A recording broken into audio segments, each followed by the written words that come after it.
Senator Bob Smith, Chairman of the Senate Energy and Environment Committee in New Jersey. You just held a hearing and you had a package of bills that had to do with food waste.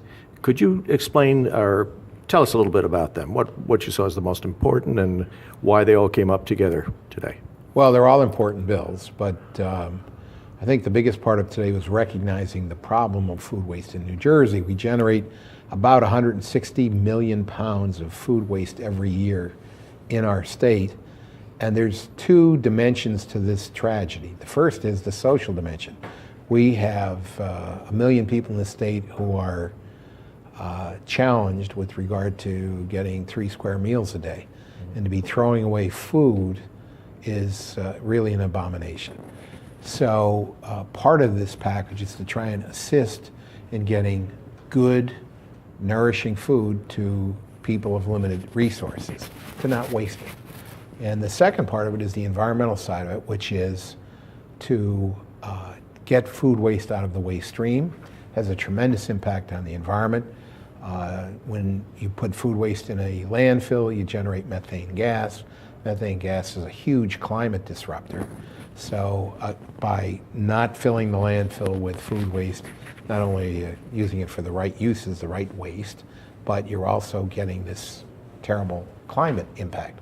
So that's the global reason for it. So the bills we did today, for example, was to set up a food waste reduction goal of 50% by the year 2030, so that we're shooting for something.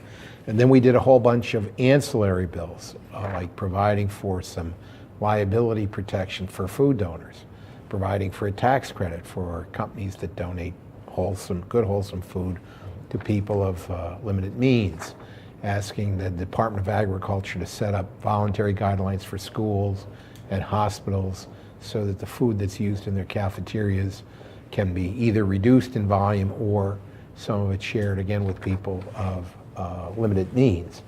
And so overall, we think we have a good start on the program. We have a bigger bill that's already in appropriations that sets up food recycling in the state, where if you're a large generator of waste, 52 tons a year, you're required to send it to a food recycling facility that's going to turn it into methane and or fuels. So I'm hoping in May to have a nice food package together in front of the legislature. No pun intended with the word food package or phrase food package, but we think it's an area where we could really improve what's going on. And there's this whole effort in the national food industry to have uniform labels so that consumers know the date by which the food is good or not good. And you really need some order out of this labeling chaos so that you know what food is good, so that if it is donated, you know it's safe. And on the other hand, the date by which consumers know that purchasing it is not safe. Okay. New Jersey State Senator Bob Smith, thank you very much for your time. Thank you.